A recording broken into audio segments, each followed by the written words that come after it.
person who is helping me with clips after the podcast. We do a lot of clips and we post it on the social media uh, in different channels. So that could be also always is an option, as also we do that all of the time. So let us start it as people start to join the link. Usually in Colombia, so it's normal, it's part of the culture. We tend to like schedule meetings at 6 p.m. But at the end of the day, the meetings could be or can be starting maybe 6:15, 6:10, hopefully earlier than that. So let us start it. So Okay. welcome everybody to Government Security and International Politics, the podcast of Professor Juan Carlos Portilla. So today we have a great guest and a special guest, Professor Joel Trachman, Professor of International Law, Emeritus at the Fletcher School of Law and Diplomacy.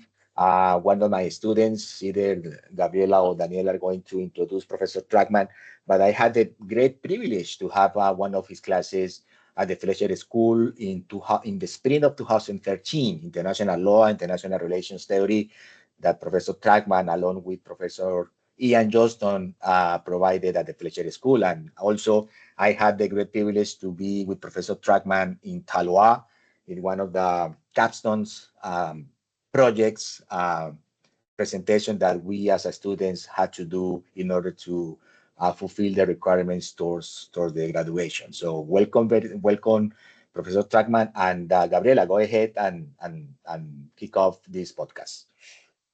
Of course. Thank you so much, Professor Portilla. Welcome, everybody. Today's podcast name is The Trade War as a Foreign Policy Tool. Have we moved beyond the Cold War framework into a trade war paradigm? We think this conversation is really important because as economic statecraft becomes a central instrument of global power, we ask whether we've entered a new strategic era, one in which tariffs, trade disputes, and export controls replace tanks and treaties. So there's the question, has trade itself become the new terrain of geopolitical confrontation? And if so, who holds the advantage and how can we define what it means to win the war? To help us explore these questions, of course, we have our today's guests, Professor Joel Trachman, Professor Emeritus of International Law at the Fletcher School and Law of Diplomacy. Professor Trachman is a world-renowned expert in international trade law and global economic integration. His research spans in investment, migration, cybersecurity, and financial law, which is a focus on the economic analysis of the legal systems we're about to explore. And of course, he is the author of numerous works that include The Future of International Law, The Economic Structure of International Law, and Advanced Introduction to International Trade Law. Of course, as well, he has served on editorial boards on top of journals such as the American Journal of International Law and the Journal of International Economic Law, and has advised leading international institutions, including the UN and the World Bank. Um, we're very thankful to have this guest today in our podcast. So thank you so much, Professor Trachman, to be here today with us. It's a pleasure to be here. Thank you. We are also joined by our host, Professor Juan Carlos Portilla. He is an internationally recognized authority in anti-money laundering and transnational financial crime. He is a graduate from La Sabana School of Law in Colombia, and Professor Portilla has also earned his LM in international law from the Fletcher School of Tufts University, where he shared class and he received class indeed from Professor Joel Trachman. He also completed advanced studies in negotiation at Harvard Law School and has served as a visiting scholar at Boston College Law School. He currently holds the chair in international financial law at La Sabana University and has taught corporate criminal law at ITAM Law School in Mexico. He has previously led Colombia Surveillance and Private Security Agency, where he investigated firms tied to money laundering networks, and today he advises major financial institutions across Latin America and is a keynote speaker for ACAMS and other compliance forums. His book, Transnational Financial Crime, and his upcoming publication, International Law and Foreign Policy, is highly anticipated. He is also a founder and host of this very podcast and a committed advocate for data-driven, evidence-based approaches to international law. Thence, Professor Portilla, you have the floor. Great. Thank you very much, Daniel and Gabriela. So, Professor Trackman, beyond a Cold War dynamics into a global trade war paradigm. So before you tackle this point, Daniel is gonna show us a video related to the Cold War.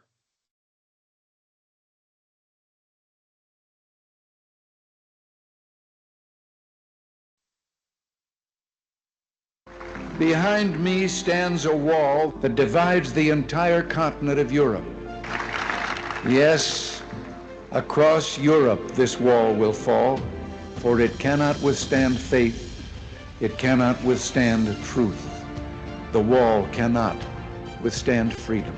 General Secretary Gorbachev, if you seek peace, if you seek prosperity for the Soviet Union and Eastern Europe, if you seek liberalization, come here to this gate.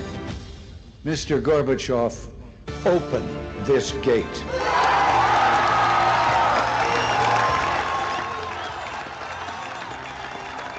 Mr. Gorbachev, tear down this wall. Thank you, and God bless you all. Thank you, Daniel. So, Professor Trackman, beyond Cold War dynamics into a global trade war paradigm. What do you think? Oh, well,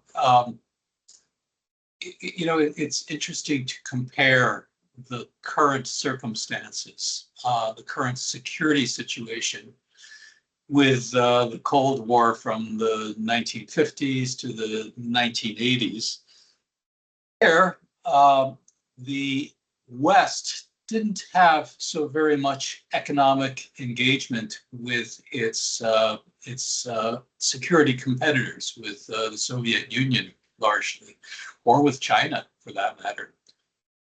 Today, there's not so much economic engagement with Russia, but there's a great deal of economic engagement with China. And so we have this kind of what people have come to call geoeconomics, where the very integration, the very reduction of barriers to trade and increase in trade becomes a source of potential leverage for competitors. And in the trade area, we're used to barriers to imports, but we're seeing now also barriers to exports. So one response that China has had to United States restrictions on exports of chips and other restrictions is, the United States restricted exports of chips, and China responded by restricting exports of rare earths. But still, much of the current trade war is on the import side, and these tariffs are generally import tariffs. It's possible to have export tariffs, but what we're seeing largely is import tariffs. And I think it's a phenomenon that's very personal to the current president of the United States, who has a great deal of affection, I think, for tariffs and for those kinds of import restriction. Well, Professor, talking about tariffs and global trade. So one of the main topics we are going to discuss today, and actually now we are going live on Instagram, which is a good news. One of the main topics we are going to tackle today is the future of the World Trade Organization, the WTO. So I remember when I was a kid, my mother, when she got news that I had some trouble in school, she called me to her desk, and with a list that she just wrote down on a piece of paper, she started to go over, Juan Carlos, you didn't do the homework. Juan Carlos, you didn't say hello to your teachers today. Juan Carlos, you didn't finish your lunch. So there was like a lot, really like a points, bullet points that my mother used to go over with me when I got trouble in the school.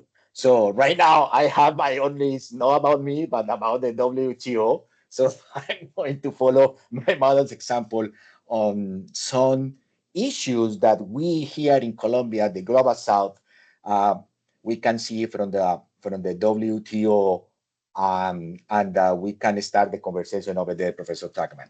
So first of all, as you know, the WTO was founded to promote fair and free trade. Nevertheless, these days, the organization is facing many challenges. The first one is Liberation Day. And for that, Daniel, also, he has a video. Please go ahead.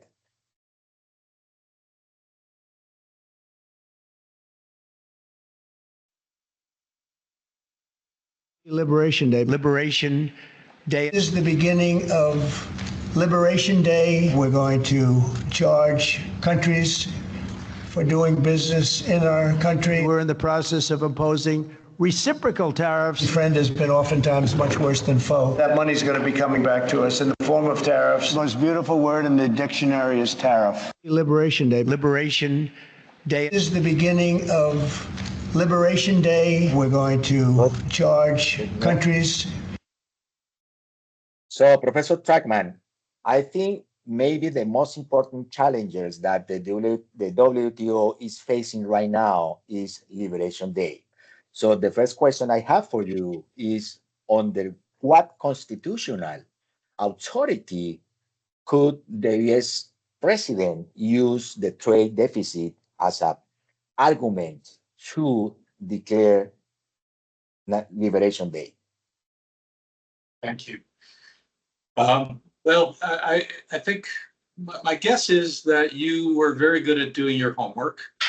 And I also think that the GATT WTO system, the General Agreement on Tariffs and Trade, the GATT began in 1947.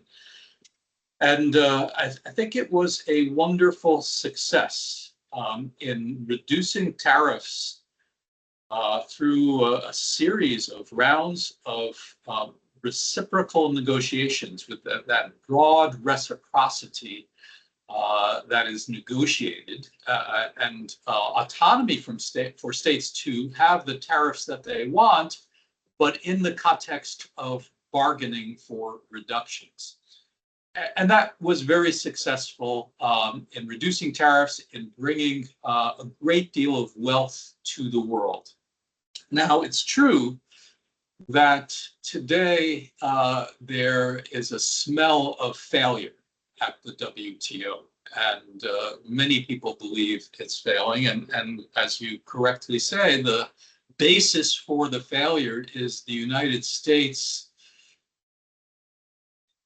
I would say, informal withdrawal. We have a term for employees, we call it quiet quitting, where you don't quit, but you don't really do your job. And I think the United States is doing that with the WTO. It's not so quiet because it's flagrant violations of international law. And you're quite right to reference United States constitutional and statutory law. That's one legal system that is relevant. It's relevant in the United States, and it's often thought of as more directly enforceable than international law.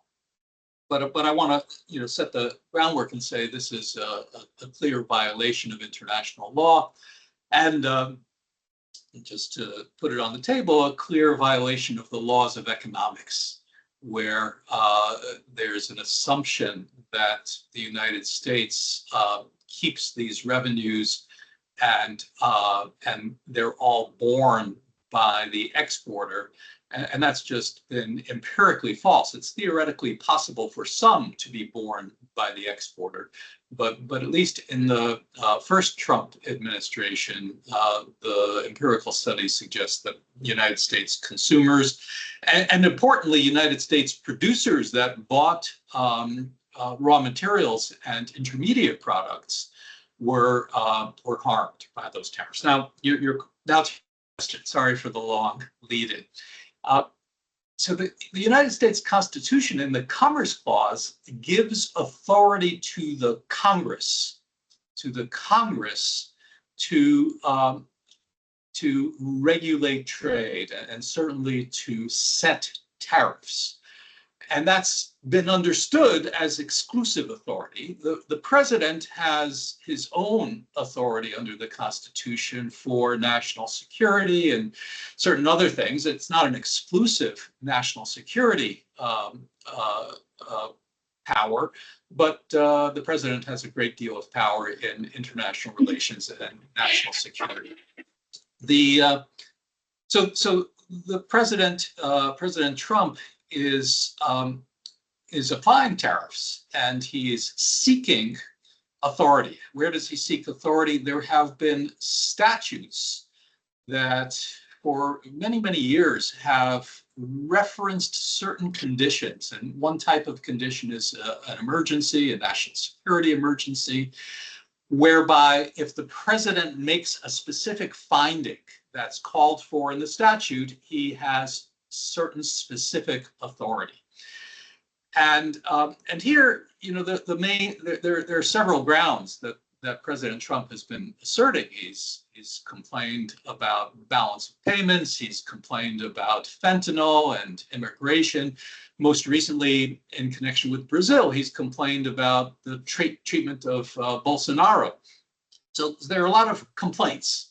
And one starts to think, well, some of these complaints either are improper or maybe pretextual. They may be just seeking a reason that might fit under the statute to act. And so it's hard for me to see the balance of payments issues that have been the central concern as a national emergency. The National Emergencies Act, which tries to define national emergencies for purposes of the International Emergency Economic Powers Act, requires an unusual or extraordinary threat. Well, the United States has had balance of payments problems for a while.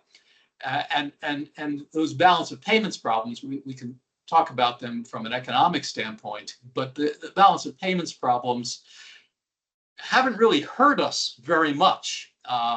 We can come back to that. But the main authority is this International Emergency Economic Powers Act. And there, where there's a national emergency, the president might have authority to, quote, regulate commerce. But then we have a question. What does it mean to regulate commerce? It doesn't specifically say impose tariffs.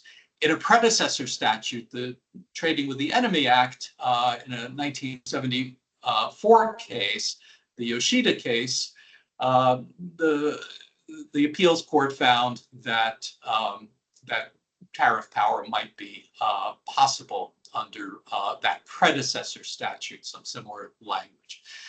But we also have a Supreme Court generated doctrine called the non-delegation doctrine that says if Congress delegates its constitutional authority, it has to do it in a limited way using an intelligible principle. And frankly, the way that President Trump has been behaving in this area with a lot of variation, a lot of discretion, pulling the tariffs back, putting them back on, it seems as though it's hard to see that application as reflecting an intelligible principle. There's also a more recent doctrine called the Major Questions Doctrine, which was announced or articulated in West Virginia versus EPA 3 years ago.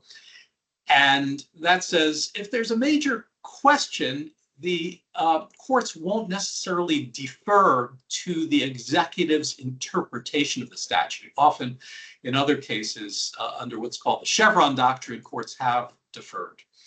So in a case VOS selections versus United States relating to some of these tariffs, that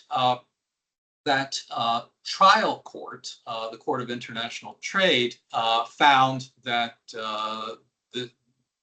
this statute did not provide authority for some of these actions.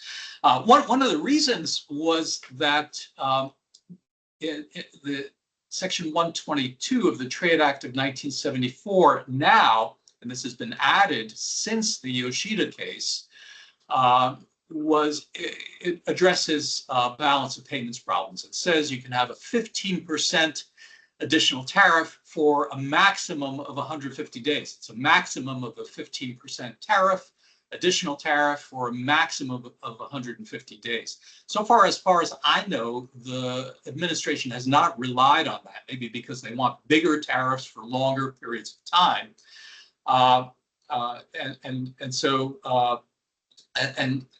So future tariffs addressing balance of payments emergencies. The Yoshida case also said that in the future, this Section 122 would be the basis for action.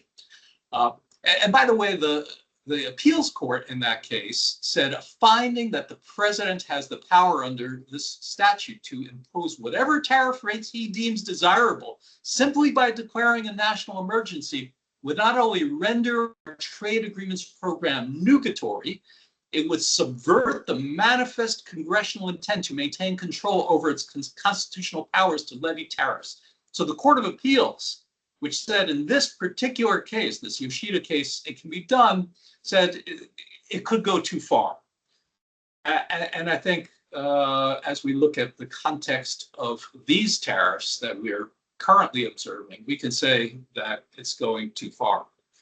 The other statutory authority that might be available is Section 301 of the Trade 1974, and that's what's been used for Brazil for this threat of a 50% additional tariff on Brazil. And I looked at the complaint. It actually doesn't refer to the alleged mistreatment of Bolsonaro, but it does, interestingly, for those of us who are concerned about sustainability, it does include illegal deforestation as a kind of unfairness that Section 301 does allow to be addressed. So sorry for the long answer.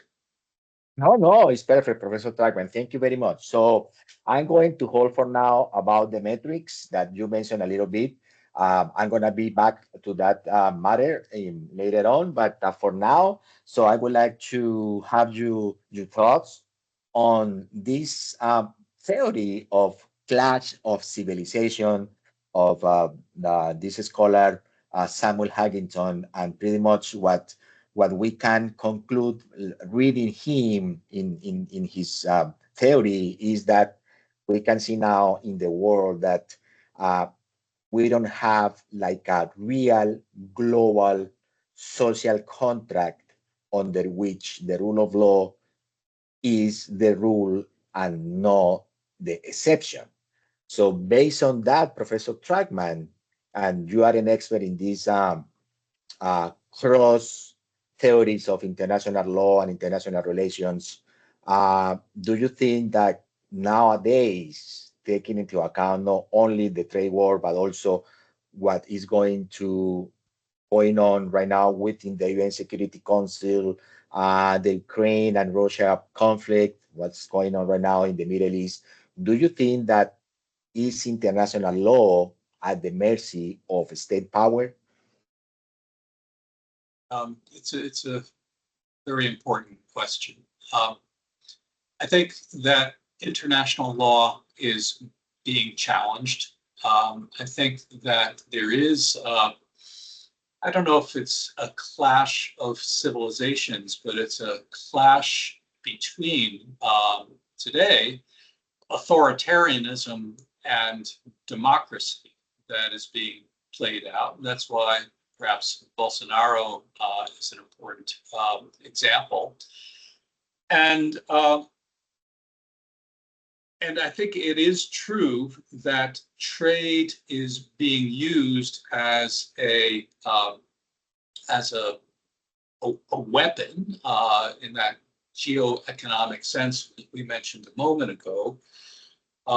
It's also true that in this clash of civilizations and in this potential military confrontation between the United States and China, particularly, it's important to think about modern weaponry in terms of artificial intelligence, chips, and robotics, and as I mentioned, rare earths and other things that can make one's potential enemy more powerful. And this kind of denial has a frightening self-fulfilling prophecy aspect to it.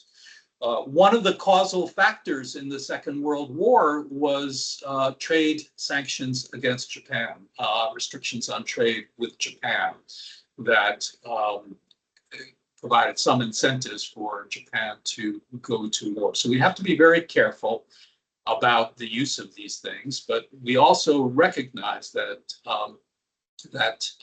empowering a potential enemy can be self-defeating, so to speak. Here, as you may know, the United States cut off certain AI chips produced by the NVIDIA Corporation for export to China, and recently reversed that because China had restricted exports of rare earths, critical minerals, and said, you know, we can do the same thing. And so it's a difficult circumstance where it's not necessarily clear what the best security-based policy is. But I want to say quickly that many of the tariffs that we're discussing today are not really security-based. All of the steel and aluminum and autos and you know, all of these things about fentanyl and migration, they are using a claim of security that I, in my personal judgment, based on what I understand, would call pretextual. And the problems going back to the United States constitutional and judicial system is that the courts have given a great deal of deference to the president on these kinds of security determinations. And President Trump has gamed the system by saying, oh, there's a lot of deference. I'll use that deference to do whatever I wish to. Okay, very interesting, Professor Flagman. So going back to the metrics, so I'm curious to know your opinion on, you know, the arguments and the basis to declare this national emergency. So for President Trump to issue this new trade policy in the world, of course, due to the fact that the reach and power that the United States has all over the world. So my question is, which economic metrics, overall trade to GDP ratio, bilateral deficits, sectorial imbalances should guide whether a trade deficit really is threatening the national security of the U.S.? Thank you. Well, I'm not an economist, but I play one on YouTube. Yes. And, you know, what I understand from the professional economists, and it makes sense, is that bilateral deficits are relatively random. Bilateral deficits. So it may be that the United States buys a lot of bananas from Costa Rica, or a lot of coffee from Colombia, and Costa Rica doesn't buy so much from the United States. But it's a big world, and the bigger question is one of aggregate deficits. And even those overall aggregate trade deficits may not be a problem. By the way, just come back to the bilaterals, the calculation that has been used by the United States to calculate these so-called reciprocal tariffs. It gives a bad name to reciprocity. The calculation is not well designed even to catch bilateral deficits. But overall deficits might be a problem under certain circumstances. They're caused, as I understand it, by macroeconomic factors, not by trade policy. It's an imbalance between savings and investment rates. And there is a possible security risk that can arise from overall deficits. And I suppose in some sense, a deficit with China might demonstrate those problems. So it's a risk of dependence on foreign lenders. The United States depends quite a bit on foreign purchasers of government bonds, Chinese, Japanese, many different people. So dependence on foreign investors, maybe ownership of assets by foreign persons. Both of those things can be addressed with less trade restrictive means. We can say certain assets we don't want foreign persons or foreign persons from certain countries to own. In his Liberation Day statement, in his executive order, so-called reciprocal tariffs on imports, President Trump declared a national emergency relating to, quote, lack of reciprocity in our bilateral trade relationships, disparate tariff rates and non-tariff barriers, and U.S. trading partners' economic policies that suppress domestic wages and consumption as indicated by large and persistent deficits. Well, I don't know how it affects consumption that way, because I think part of the deficits is the rest of the world financing United States consumption. But again, I'm not an economist. So I think given that the bilateral deficit is relatively meaningless, and foreign ownership of debt and of investment assets might be a security risk under some circumstances, but I wouldn't use tariffs as the instrument to address them. If we were to have a metric, it might be something like foreign lending and investment. But I worry that even saying that, we would be doing self-harm to try to address that at all, and certainly through tariffs. Okay, Professor Kragman, and you mentioned China. So, of course, right now, the big rivalry in the world for supremacy in terms of global trade, political power, there is no question about that the Chinese government is advancing the famous debt diplomacy, offering loans, money in a very, critical or like not fair conditions in terms of interest rates and repayments. And there is no secret that they are lending a lot of money in Europe, in Greece, in South America, of course, and Panama. And that there is, like the new rivalry of the two superpowers. So the US versus China in terms of this global trade war between the two countries. So I would like to know your thoughts on who may have the upper hand in this trade war, and under which metrics we could set up the stage for a winner. So, or at the end of the day, maybe is the whole world, maybe the consumers around the world who are going to be the losers. What do you think? I think that the United States actions have benefited China a great deal in this competition. Actions like ending United States Agency for International Development, like reducing the U.S. Diplomatic staff. These are bases for soft power and friendship, and we're burning those bridges. On the trade side, the United States has become a wholly unreliable trade partner, where foreign businesses can't reliably invest for production to address the United States market and need to seek out other markets. So note that when the United States does, it makes its own market less valuable and actually reduces its trade power. Trade power comes from the importance of your market for consumption, for purchases.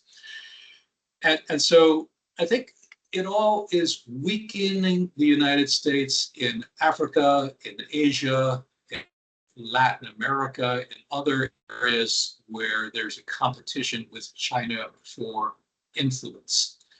The reason the United States has a sustained trade imbalance with China is the same as the reason why the whole world has a trade imbalance with China.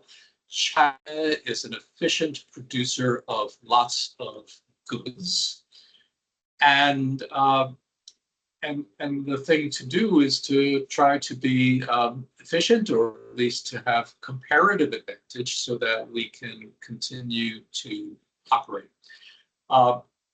So I think it's not a good sign that the United States is withdrawing from global engagement in these ways, and I think these actions will weaken the United States economically. I think we've been taking these actions, declaring tariffs, withdrawing them. But if those tariffs are actually imposed, it will make the United States a weaker economy. It'll reduce the ability of individual Americans to consume by as much as $2,500 a year for the average family, which is very, very significant. And on raw materials and intermediate goods, it will make production in the United States less competitive for competing in the world markets and for competing in the United States market.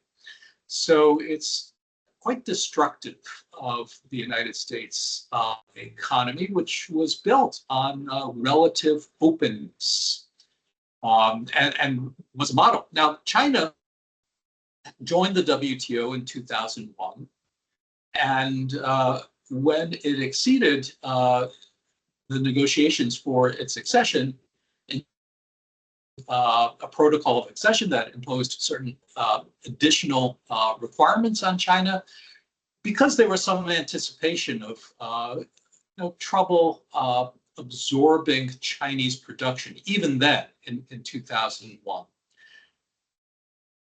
There was a sense that China would become more market-oriented, and so those additional obligations were not as large as they probably should have been.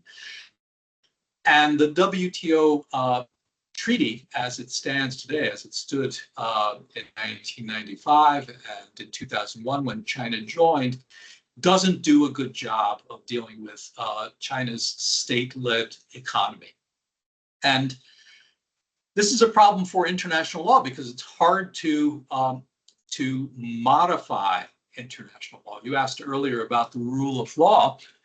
The rule of law, in part, is dependent on the law remaining relevant and consistent with states' needs and power balances. And I think the WTO system is no longer a fit system and needs to be revised for many reasons, including sustainability, digital commerce, but also and security, but also to manage China's participation. So the rule of law, I think, is in part challenged by the difficulty of making law and negotiating new law in this context. Thank you. Thank you, Professor Trackman. So here in this podcast, we love to hear people on the attendees. I am going to open the floor for some questions to Professor Trackman. But before doing so, and Gabriela and Daniel, please be ready to open the floor for the questions. So before doing so, Professor Trackman, I would have for now a question regarding the reform of the WTO. You mentioned a little bit in your last response the necessity of reviewing the framework of this organization. So I have written an essay on the matter, and based on my experience researching on other international organizations like the Basel Committee, the International Organization of Securities Commission, the Financial Action Task Force, pretty much in that essay, I am suggesting if for survival, it would be better for the WTO to transform from treaty base into a global standard setter and reduce his budget, reduce his bureaucracy, which is huge, and just focus with technical employees on issuing standards, recommendations, forget about dispute resolution and just issuing global standards in how to negotiate trade agreements. I would like Professor Tarman know your opinion about this proposal I'm working on my paper before opening the floor for our attendees. Thank you. Well, I think the WTO has a bureaucracy, and it may be that, as with any governmental or international governmental entity, that there's some bloat. I think as I look at the WTO personnel and their functions and the budget, it seems relatively small compared to the functions and the benefits that the world community gets from the WTO. I agree with you that we need more standard setting. And I think for the WTO to survive, and this is part of a project I've been working on called the Remaking Trade Project, which focuses on sustainable development. And what my colleagues and I found in our research project is that the WTO needs to adapt. And one major area of adaptation is to import, not necessarily to make itself, but to import sustainability standards like carbon standards and deforestation standards and fishing standards, and to deal with the sustainability issues of subsidies and to liberalize green goods. So to address a number of issues that have been outside the mandate of the WTO. And here, I think, as I just said, the WTO doesn't have a formal mandate to set product standards or services standards like the Financial Action Task Force or the Basel Committee or the International Organization of Securities Commissioners.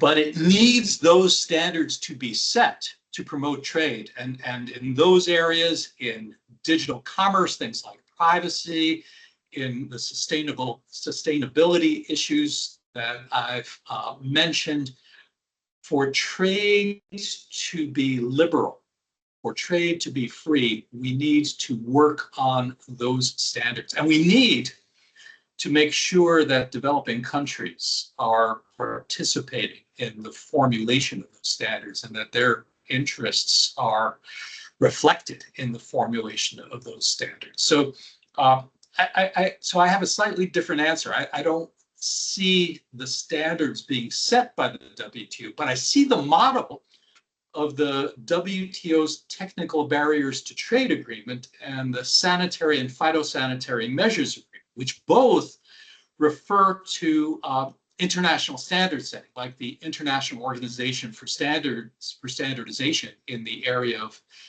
technical barriers to trade, and the Codex Alimentarius and the International Plant Protection Convention and the World Organization for Animal Welfare. I think I've got that name right. Those standards that those bodies set, and importantly, by a different measure of consensus than the one that is applied inside the WTO, should be increasingly incorporated in the WTO. And they're combined political and expert bodies. And I think what's attractive about those bodies is they bring expertise. But we also have to remember the politics. What I did want to just explain is that in the WTO, decision-making is very difficult because even though the WTO treaty specifies that majority voting is possible, it specifies that decisions can be made by majority voting, there is a firm informal rule that is never violated that says we will only make decisions by consensus. So it's interesting that the treaty has been informally amended to say consensus, and the definition of consensus that's been accepted is no one objects. So the United States, India, maybe a few other countries object a lot, and they sometimes hold decision-making hostage for things that are separate from the actual decision that is being taken. And so Singapore has proposed a revision, a change in practice for responsible consensus, but it's a system, and it's unable, and maybe this is more responsive to your point, it's unable to really make decisions about standards today. What it is able to do, remarkably in my judgment, is bring in standards from other bodies, and no one seems to object very much to that importation of standards or regulatory approaches from those other bodies. Absolutely. So just to trigger a wonderful discussion with our attendees. So personally, I think consensus is the enemy of efficiency. Even though you may say, hey, we need to take into account the democratic deficit in this international organization, but sometimes a few can take better decisions for all that all trying to consensus and to agree upon for everybody. I think the consensus, in my humble opinion, is the enemy of the efficiency. But having said that, so Gabriela and Daniel, so get ready to open the floor for our attendees. So everybody feel free to speak and turn on the video and engage in a conversation and question with our spectacular guest, Professor Joel Trachman.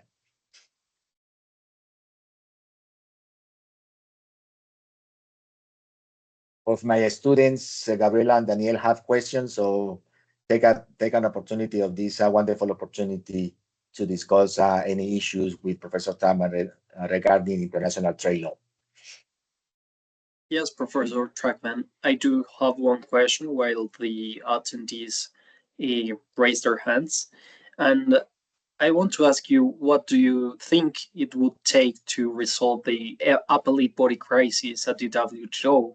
Is just a realistic path to restore its functioning, or it's better to look forward to change the dispute settlement system? Yeah, it's unfortunate, and this is the crisis since 2017 has resulted from the United States refusing to join consensus to appoint new appellate body members. That was never intended to be something that could be done to destroy the appellate body, and it's important because without an appellate body, there's no appeal, and there's no ability of a complainant to obtain a binding decision without cooperation by the respondent. And so people refer to the respondent's appeal in that context as appealing into the void. So they appeal. There's no appellate body, and so there's no possibility for a binding decision. And so the rule of law that has been undermined by that in that way. 57 countries, representing 58% of world trade, have joined a multi-party interim appeal arrangement on a plurilateral basis, and so we'll have an appeal system, not an appellate body, but an appeal system, so that as between we 57 countries, we can have more binding law. So I think reform may be necessary. The United States complaints were not very convincing to me. They were things like relying on precedent. I know you're all from a civil law system, but I think adjudication requires consistency. And so precedent makes sense, even in the international legal setting where it follows the civil law system more than the common law system. There were some technical problems with judges, appellate body members deciding cases after their terms had formally expired just for bureaucratic reasons, and that could have been easily fixed if people had wanted to. I actually think the biggest problem with the appellate body was the inability to make new treaty law or new decision making. And so you have an imbalance between effective adjudication with some interpretation of treaty rules without the ability to amend those treaty rules, without the ability to legislatively reverse appellate body decisions. So there was a problem, but it wasn't that the appellate body was too strong, it was that the legislative system was too weak. And I think that would be the reform that might be necessary to move forward. Wow. So, Professor Tragman, I read a couple of articles you and Professor Schaffer wrote on the dispute settlement system of the WTO, and based on some research I have done, of course, matters of dumping, labor regulations, environmental issues, and food standard safetiness have been one of the most popular subject matter of the litigation, or the former litigation at the WTO. So I don't know, Professor Tragman, if you would like to touch base on the in those previous days, the golden years of the WTO litigation system. What could you share with us your precious information about this system for international attorneys, maybe dreaming with someday litigate matters at international forums? Yes, so dumping is anti-dumping duties are duties that countries are permitted to charge, as you know very well, that countries are permitted to charge mostly for national price discrimination, where companies charge a different price, maybe a lower price in the export market than the price they charge at home, or maybe between two countries. And the United States system of anti-dumping law, which is structured in a way that is under WTO law, but has been criticized as violations, is very important to some United States producers, steel producers, lamb meat producers, certain businesses. In fact, we're about to see a 17% tariff on tomatoes from Mexico because of anti-dumping duties that have been percolating along for a long time. They're going to make my salad more expensive.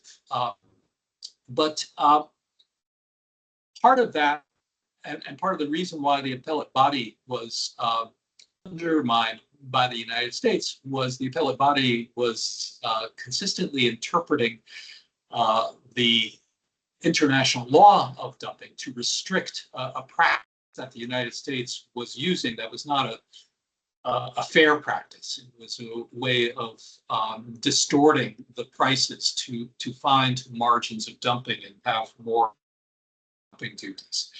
So we'll have to work that out to fix the system and to maybe to revive the appellate body. On labor standards, that's been something that the United States has pursued bilateral with a number of countries, including especially Mexico, the US-Mexico-Canada agreement.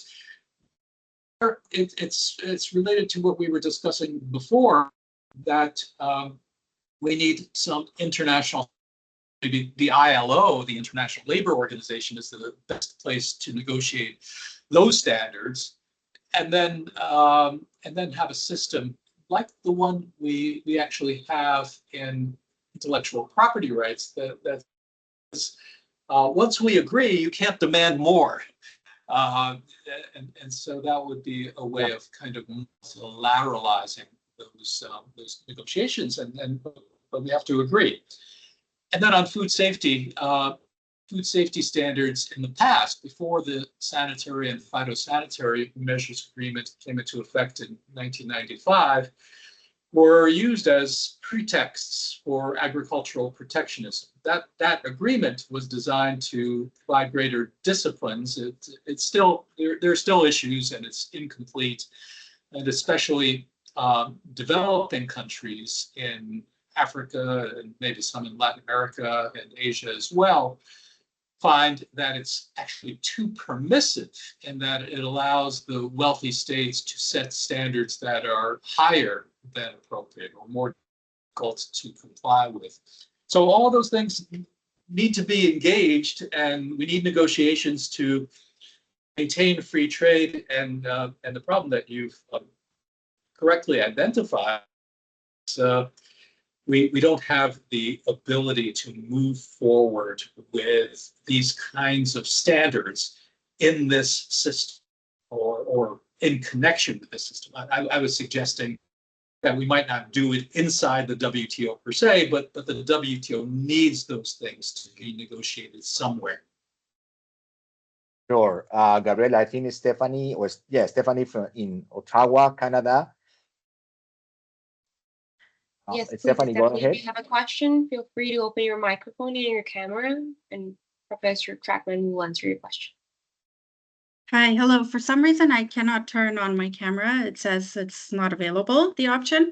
But anyway, thank you so much, Professor Trachtman. It's great to virtually see you again.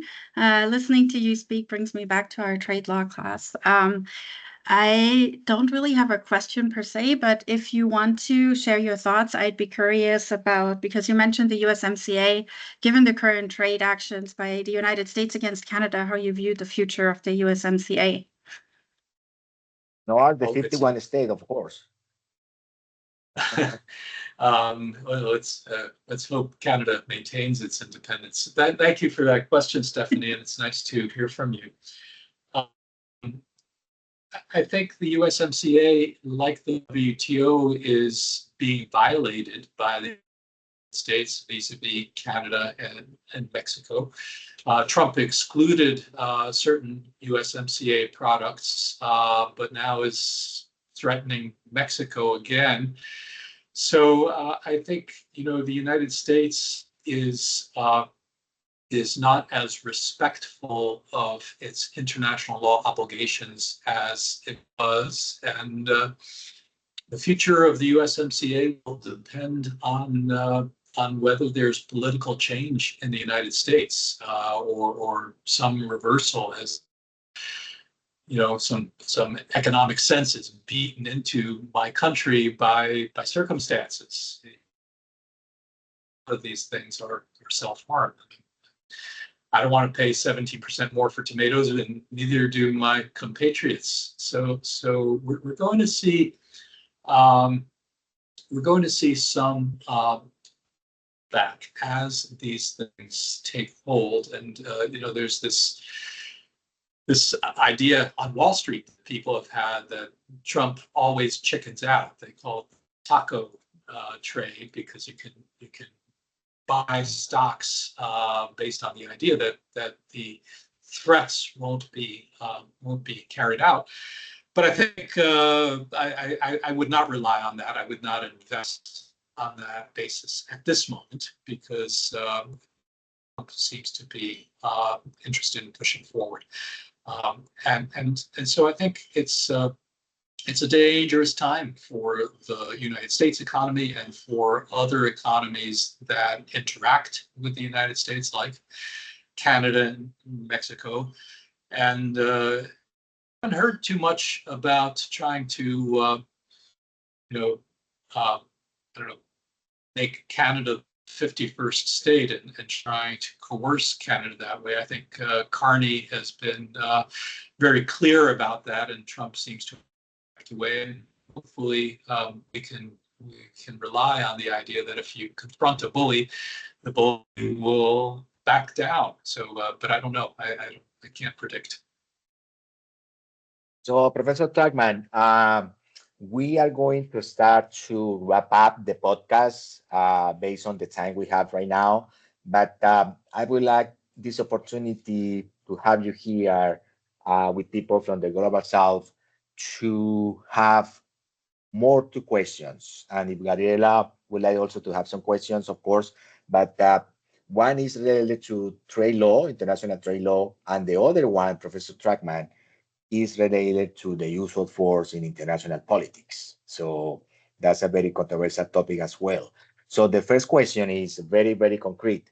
So do you think that the bypassing by the states of the WTO in favor of bilateral agreements with the White House and maybe regional agreements that the Africans are doing, do you think that could be the future of international trade law?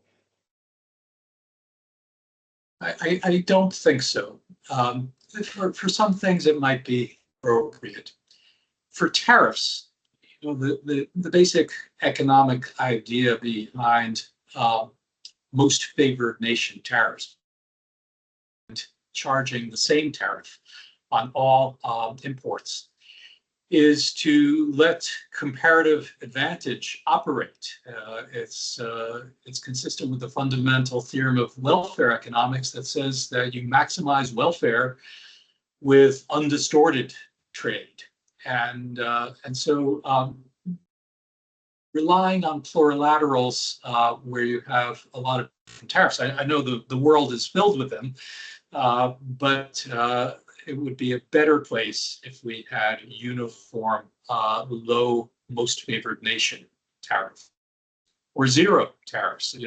If I were an optimist, which no one in America today can be an optimist, but if I were an optimist, I would say this crisis might drive us to say we don't really need tariffs. They are harmful, and we should just drop them all. In things like labor standards or certain product standards or financial regulation, there may be more of an argument for regionalization. But there again, it doesn't really make sense for Germany to produce cars that are safe, but comply with different standards in the United States from the EU standards. Some of these things really should have global standards, at least for some types of products. And that will result in greater efficiency. But as I look at the WTO rules, they've been formed through intense negotiations with domestic politics in mind, but also with economic in mind and optimization in mind. And I'm not sure if we burned the WTO treaty and started again, if we'd come up with something that is very different from what we've got. So I'm not sure that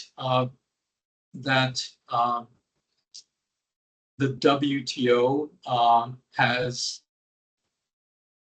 is unimportant. I think, and years ago, people like Paul Krugman studied what would happen if there were three blocks, an Asian bloc, a European bloc, and an American bloc. And they found that it would really diminish world welfare if we separated out trade that way. So I think that's probably still true. Jagdish Bhagwati, the great trade economist, talked about preferential trade agreements being building blocks or some. It can be building blocks in developing some harmonization and then allowing it to be extended. That harmonization can also create barriers to further multilateral harmonization. And the other thing that they can do as building blocks is they can reduce tariffs and reduce the interest of domestic political forces in obtaining protectionism, because they've got to compete with some foreigners, so they might as well compete with all foreigners. And so in that sense, it's a building block. But from a static standpoint, once you create a zero tariff in the USMCA, for example, or even in the European Union, you're creating something that is, in the old way of looking at it, which I think still has some validity, you're creating more efficiency internally, but less efficiency vis-a-vis other countries. And that doesn't mean that the other countries are the only ones harmed. The internal people are harmed too. So it's I don't think that that the future is necessarily a future without the WTO, but I also think the WTO can't do everything.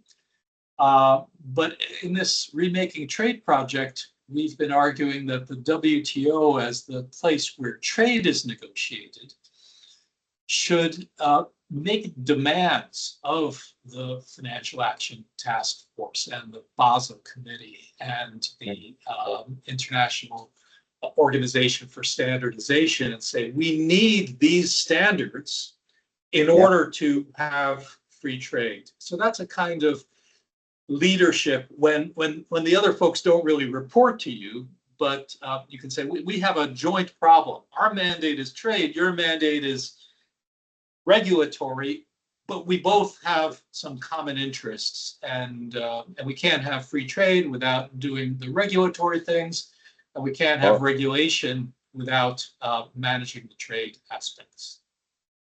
Yes, that's brilliant, Professor Tragman, as always. So my final question, Professor Tragman, because it's a paramount topic in international politics right now. So the world is watching what's going on in Tel Aviv, Tehran, and Washington, of course. And so you are an American, and I don't want to leave this opportunity to ask you what could be, or what is your thoughts on the recent attacks that both Israel and the United States have done in Iran, based on probably military intelligence, which might be suggesting to both governments that in Iran, they are using nuclear capabilities not for peaceful purposes, but for war purposes. As you know, the nuclear programs of devices, they have like a dual use for peaceful purposes and as well for war purposes. So what could be your thoughts based on Article 51 of the UN Charter? Have we watched or witnessed a violation of international law, or really Israel and the US are acting on their individual and collective self-defense? I know it's a very controversial topic, but you are an expert on these matters as well, and for us, it's going to be a great opportunity to have your impressions on that. It's a tough question, both from a formal legal standpoint and from an ethical and global good standpoint. I think from a formal legal standpoint, Israel is different from the United States because Israel did have earlier a state of war with Iran. And it's not just the state of war that came from missile attacks, maybe last April, if I'm remembering correctly, but some missile attacks. It's a different thing where Iran has been surrounding Israel with Hezbollah and Hamas and the Houthis and certain elements in Iraq and Syria, and had a clock in Palestine Square counting down to the destruction of Israel. So this is not an area of my expertise, but there's either a state of war or a state of incipient war. It wasn't necessarily immediate in the sense that we think is required for self-defense under the UN Charter. But, you know, I think from the Israeli standpoint, they were looking at the growth of Iran's ballistic missile capabilities, conventional ballistic missile capabilities, and nuclear capabilities, and saying, and Iran's clear intent in saying this is going to destroy us if we let it happen.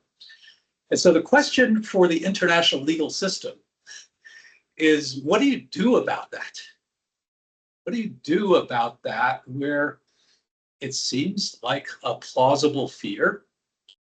We don't want war to come about anticipatorily, but we also don't want to leave countries indefensible from their destruction. So I think it's a very difficult situation. And if we had a stronger UN and a UN that was more, I'll be blunt, more fair-minded vis-a-vis Israel, then I think we could rely on that entity and with some collective security capabilities to enforce peace and to deal with these things. But it's a jungle out there, and we don't have a global police person. You know, maybe at some point people thought the United States was that, but it's not today. And so I think it's a crisis for international law. And until the international legal system is revised to give countries true security, I don't think you can look at them and say you can't act in these kinds of circumstances. And I think, you know, it's a change in the types of weapons that exist in the world. And so the United States looks at China and says, and this is United States military doctrine, that says we can't allow other countries like China to have greater military capabilities than us.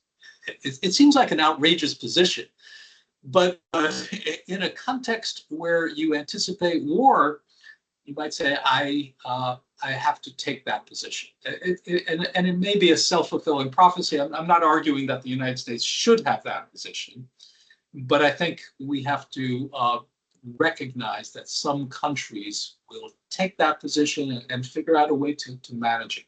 So I haven't answered your question by any means. The United States, of course, was not as directly threatened as Israel, but there were threats to the United States, and there were potential attacks on the United States. So I'm not sure that that the United States have no basis for action.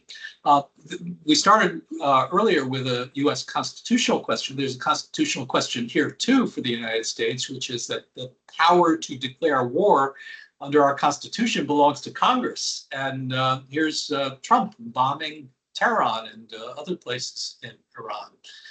So I think there are stresses and difficulties, and the security context is the hardest. Yes, Professor Tragman. So just to finish it up the podcast, would you like to send a message to those young international attorneys as my students, Gabriela, Daniel, all of other students that are going to see this podcast on the social media? Any message for those new generation of international lawyers from a person like you with a great experience, great education, great career in international law and international affairs? So, Professor Tragman. Thank you. Thank you for hosting me. It's been a pleasure to have this conversation. I think that there's a difference between optimism and hope. I'm not very optimistic, but I'm hopeful that your generation, the younger generation, will see an opportunity to build.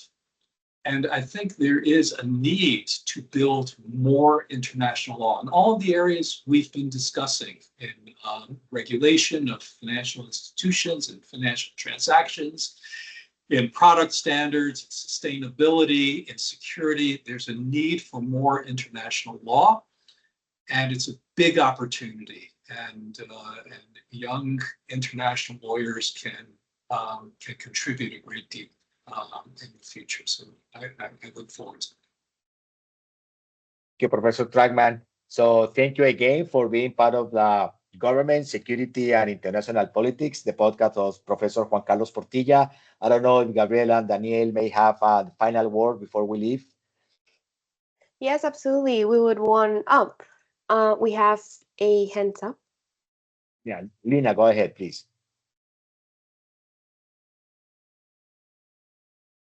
Okay, I wanted just to thank you. Thank you for all the information, Professor Tragman. It has been just helpful to give us new ideas and new inputs about what is going on around the world. So very good, and thank you so much. Thank you. So Professor Tragman, Lina is my wife. She is working for Merrill Lynch in Wall Street from Florida, but managing, the money of big customers, and always trade wars are being, part of the question she might have every single day, because every single movement is correlated to the markets, and it's a very difficult position to be. It's very So, volatile. Gabriela, say it again, Professor Tragman. It's very volatile. I'm sure her clients are coming to her for advice all the time. Yes, for sure. So, Gabriela, Daniel, any final word, and just to say goodbye? And Yes, absolutely. I think that we can all agree that today's conversation reminded us that this trade is no longer just a matter of economic power, but a central arena of geopolitical competition as power dynamics are evolving.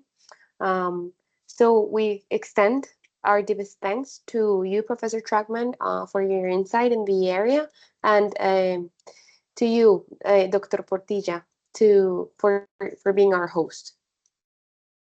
okay, thank you, Gabriela. Daniel, any final word to Professor Tragman? Sure, Professor Portilla. Though I cannot turn on my camera at this moment, but thank you very much, Professor Joel Tragman. This was very interesting and deeply focused on international law and on the actual problems of trade law. And also, as always, thank you very much, Professor Portilla. Okay. So, bye, Professor Tragman. Best of luck, and stay in touch. Bye, everybody. Thank you very much. Thank Bye. you so much, Professor. Bye.